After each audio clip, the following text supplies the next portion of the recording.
Ming-Sher-In had no time to think about other matters. He quickly kneeled on the ground and said, "Master, Junior Sister Tianxin is dying." That was all he said. He did not plead for mercy, nor did he badmouth Yi Tianxin. He only waited silently for his master's reply. Ming-Sher-In did not understand his master's thoughts. Did his master intend to torture Yi Tianxin and make her life a living hell? Or was he only seizing this chance to punish her harshly? If it was the former, no good would come out of him pleading for mercy on her behalf. If it was the latter, there might still be some hope left. Since he was not certain of his master's intention, he did not dare to act recklessly. Zhou stroked his beard and said, "Has she thought things through in recent times?" Well, Ming-Sher-In hesitated, caught in a dilemma. He visited Yi Tianxin frequently in the Cave of Reflection. Her stubbornness had exceeded his expectations. She had never once reflected on her actions. Little Yuan only watched, not daring to speak up. Zhou shook his head. He searched his memories for information about Yi Tianxin, but he found nothing. He did not make a decision instantly. Instead, he left the Evil Sky Pavilion with his hands behind his back. When Ming-Sher-In saw this, he was overjoyed. He hastily got up to his feet and followed Zhou. On the mountain, Zhou saw the female cultivators from the derived Moon Palace gather together as they prepared a stretcher. They kneeled in unison as soon as he appeared. He ignored them and made his way to the Cave of Reflection. The others had no choice but to follow Zhou. When the female cultivators from the derived Moon Palace saw Zhou and the others go in the Cave of Reflection, they kneeled again and pleaded for mercy. Without waiting for Zhou to reprimand them, Ming-Sher-In spoke in his deep voice, "Don't cause trouble.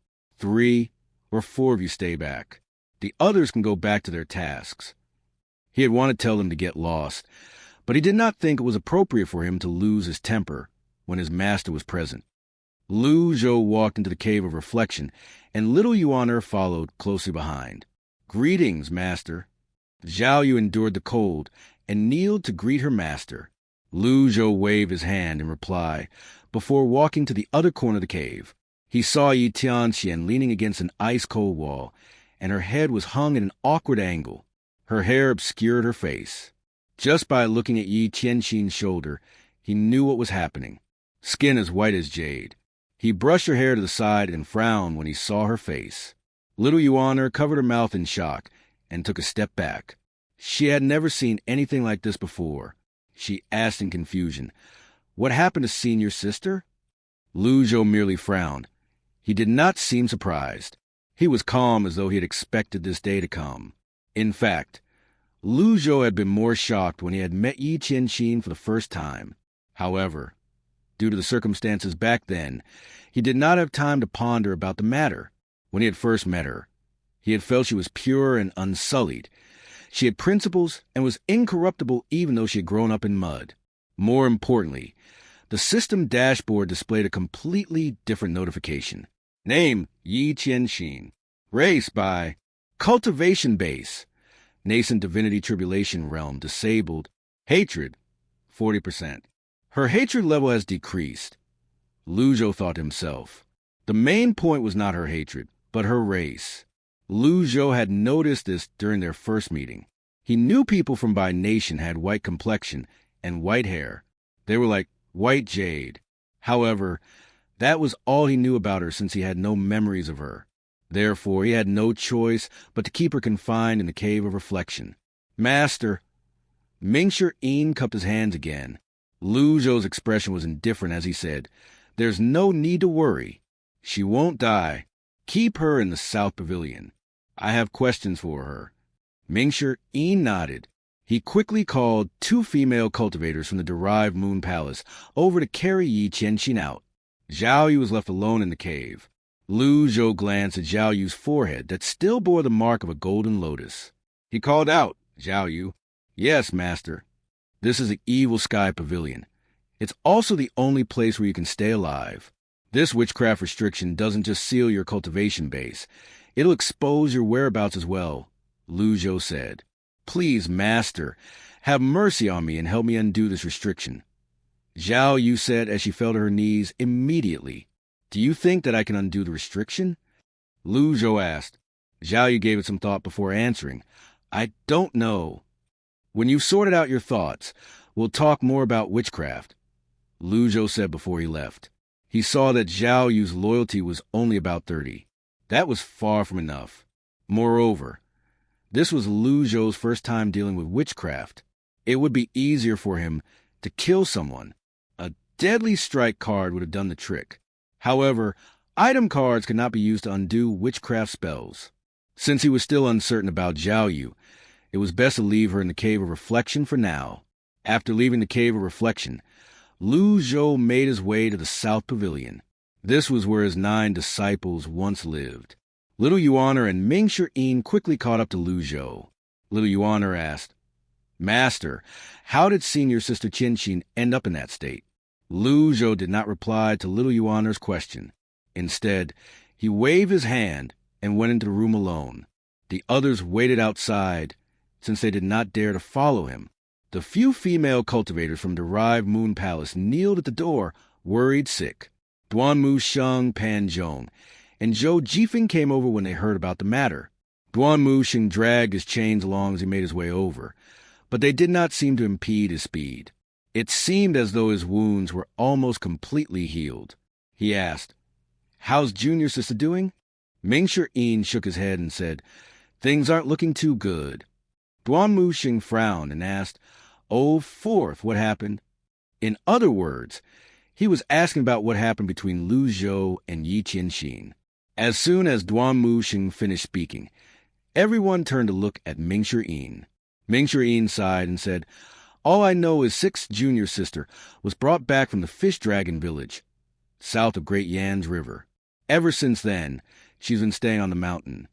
He did not dare to divulge much information about his master. He shuddered just thinking about the consequences of speaking too much. Pan Zhong chimed in, South of Great Yan's River? That's the territory of Yun, Tian, and Luo sect. As soon as the 3 sects were mentioned, a stifling atmosphere seemed to descend on the place. However, Little Yuan clearly did not notice the strange atmosphere. She said in confusion, Fourth senior brother, Senior Sister, I don't understand. Ming Shi said in a hushed tone, All the lands under the heavens belong to His Majesty. Some years ago, there were other tribes near the Measure Heaven River. They were constantly fighting with cultivators. Shortly after Master brought Junior Sister back, the Fish Dragon Village vanished. Duanmu Sheng frowned. So, does this mean that Master? Ming Shi started and quickly interjected, Sure. As soon as Ming Shi hushed Duanmu Sheng, a deep voice rang from the room. Have you said enough? Duanmu Sheng and Ming Shi heart sank. We're dead. Slap each other 30 times and reflect on your actions in the Cave of Reflection for 3 days. Lu Zhou said in a tone that was neither heavy nor light. Duanmu Sheng and Ming Shi felt like crying, but no tears came out. Ming Shi kept shooting looks at Duanmu Sheng. The others did not dare to speak up on their behalf. They did not even dare to breathe heavily. A bone-headed teammate could do more harm than a formidable opponent. Duanmu Sheng and Ming Shi could only bow toward the room with a gloomy expression on their faces. We accept our punishment. Zhou Jifeng and Pan Zhong used to be proud and boastful. However, since they arrived on Golden Court Mountain, they had been forced to become humble and to keep a low profile. Being nosy here came with its own consequences. Inside the room, Yi Qianxin had regained her consciousness after leaving the Cave of Reflection. Since her cultivation base had been disabled, she could not heal her wounds. She did well for being able to hold on until now. She opened her eyes in a daze. The room was quite bright. As soon as she saw Lu Zhou, she instinctively shrunk back. Upon seeing this, Lu Zhou was speechless. Among his 9 disciples, Little Yuan was the only one who did not fear him. And Master? Yi Qianxin called out. A hint of disbelief could be heard in her voice. It was as though she could not believe her master would send her to her room. Lu Zhou's expression was cold as he shook his head and said, I don't have a disciple like you. Yi Qianxin had instinctively addressed Lu Zhou as master. She realized she had misspoken as soon as she heard Lu Zhou's words. She looked at him and stubbornly said, "I deserve to be in this condition." "Yes, you do," Lu Zhou replied. Yi Qianxin was speechless. She did not know how she should react. She did not dare to retort with stronger language, afraid that she would drag her sisters in Derived Moon Palace into this matter. The room was deathly silent for quite a while. When Yi Qianxin recalled what her fourth senior brother said in the cave, she hesitated for a moment before she asked, "Since you're capable of annihilating the entire fish dragon village, why didn't you kill me as well?"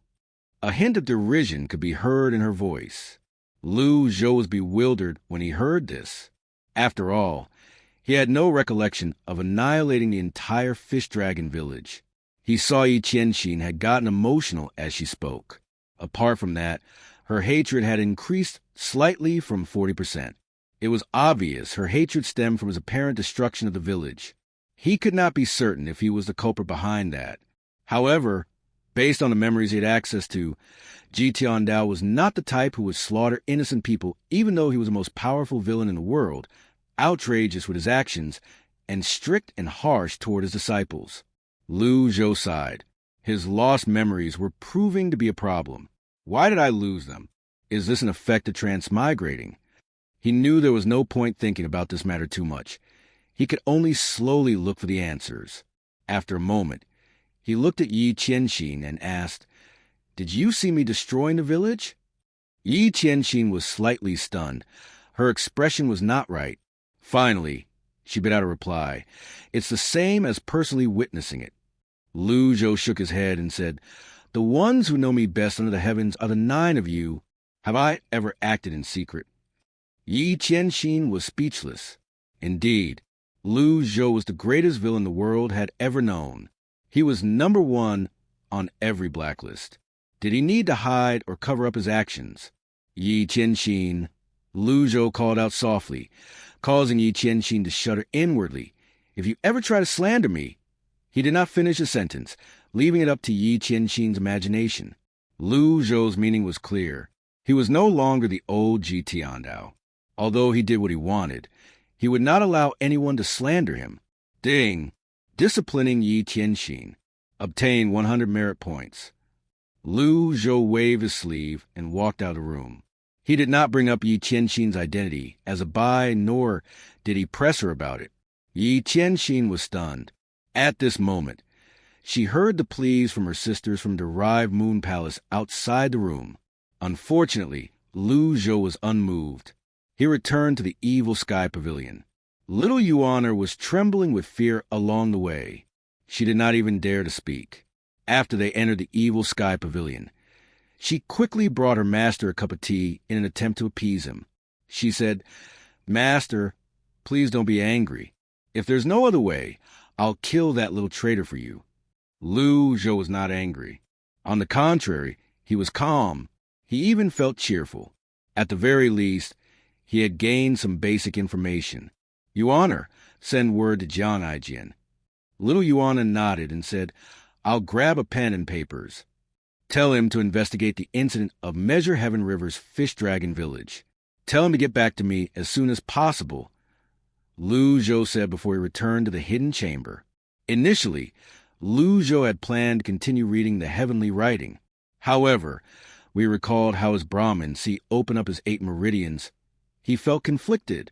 He did not expect his avatar would restrict his cultivation base.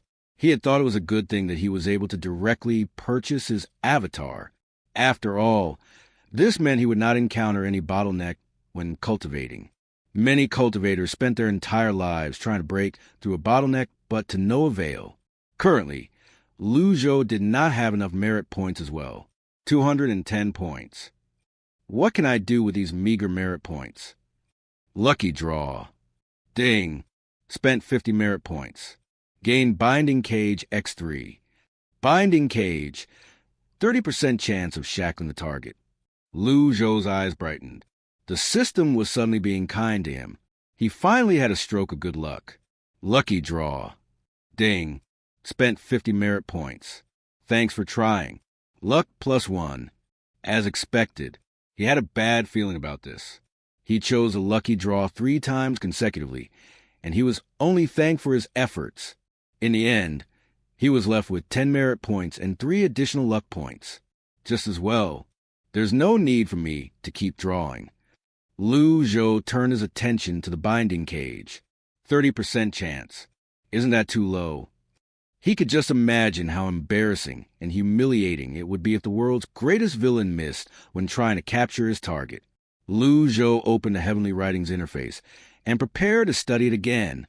He had connected his Brahman Sea's 8 meridians, but they were not true Brahman Sea's 8 meridians. All he had were drainages and not the water source. His avatar, the mighty 4 quadrants, had restricted his intake of primal chi. Moreover, he had no other way to quickly earn merit points. He had no other choice but to study the Heavenly Writing. After a while, Little Yuaner's voice rang from the other side of the door. "Master, I've written to John Aijin." Zhou did not reply. He was confident in leaving the investigation to John Aijin. Suddenly, he remembered he had to give John Aijin a sword or 2 as a reward. Thinking about this, he shook his head. It was not easy to find a sword that was not inferior to the male and female double swords. Zhou looked around his surroundings before his eyes fell on a saber that Unnamed had scratched previously. "HM? A hole!" Zhou suddenly noticed a hole on the saber. He was shocked by this discovery. Is this caused by Unnamed? He removed the saber from the rack and inspected it. The saber's quality was good. Although it was a mediocre weapon, it was forged from good metal. It would not break easily. Zhou thought to himself in disbelief. Unnamed is so powerful? Well, seeing is believing.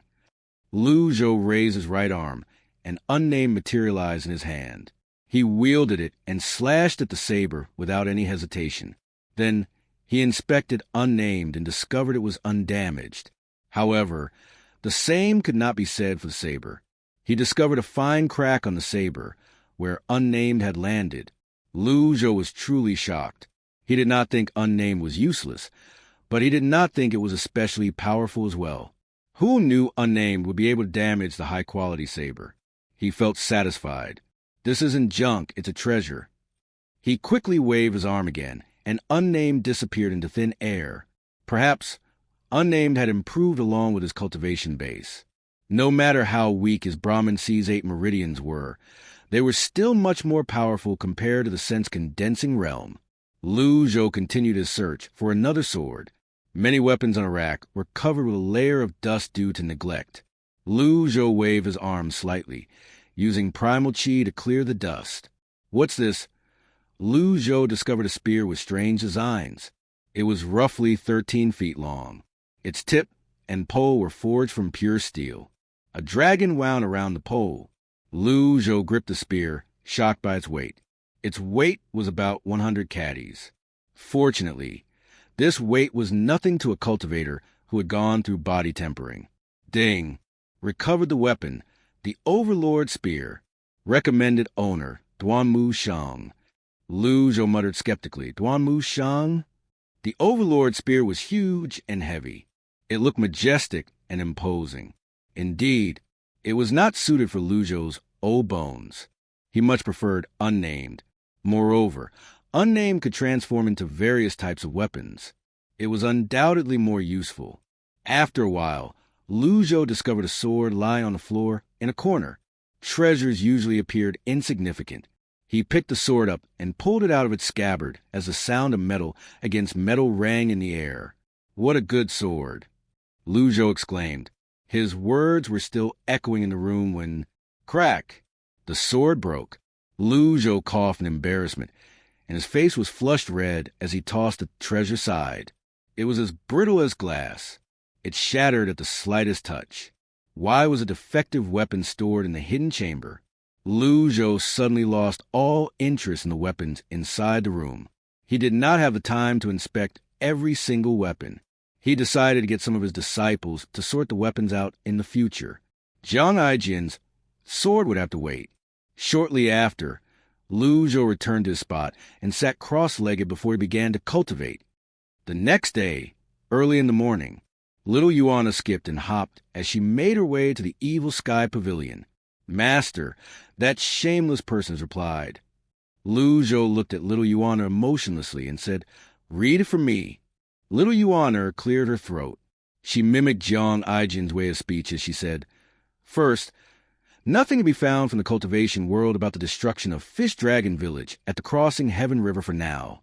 However, there's something in the palace's archives and the local archives. Investigations show that the culprit is Ji Tiandao. That's you. Second, there are signs that the records have been tampered with. The most suspicious person at the moment is an officer of the Black Knights, Fan Shouwen. The Black Knights are under the Emperor's direct command. They're a special squad of Imperial Guards. I'll add 2 additional pieces of information here. First, nobody believed Zhao Shuo when he told them about your true identity. Second, please don't forget about my sword. Old Senior, ha ha ha. She even mimicked his laughter, sounding unnatural. Jiang Aijin was truly talented. He managed to get to the heart of the matter in such a short time. Lu Zhou muttered, "Black Knights, Fan Shouwen. Master, is this person powerful?" Lu Zhou did not respond to little Yuaner's question. He did not seem to have any memories of this person. Well, he must be a minor character. After a while, he said, "Bring old forth here." Oh. Little Yuaner was slightly puzzled, but she still obediently carried out her order. A short while later, Mingshi Yin ran over with an ingratiating smile on his face. Anything was better than having to stay in the cave of reflection. He did not want to spend a second longer in there. He respectfully saluted Lu Zhou. "Greetings, Master." Lu Zhou said nonchalantly, "I have a mission for you.